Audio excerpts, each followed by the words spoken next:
आई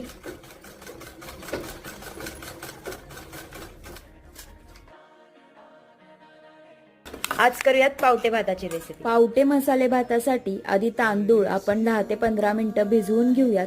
त्यानंतर पावटा सोलून त्याला भिजत घालायचं आणि नाही का वाटण तयार करून घ्यायचं। खोबरं, आलं, लसूण, भरपूर सारी कोथिंबीर आणि एक हिरवी मिरचीचं तेलामध्ये सगळे गरम मसाले घालून घ्यायचे आणि यानंतर यामध्ये केलेलं वाटण घालायचं।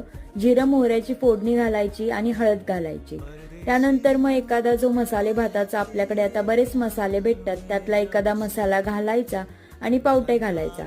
त्यानंतर हे सगळं मिक्स करून यामध्ये घालायचा तांदूळ आणि गरम पाणी घालायचं। थोडंसं टोमॅटो, कोथिंबीर, चवीपुरतं मीठ आणि तूप। झाला तयार पावटे भात। तुम्ही सुद्धा नक्की एकदा ही रेसिपी ट्राय करून बघा, कशी वाटली ते नक्की सांगा। पुन्हा भेटू।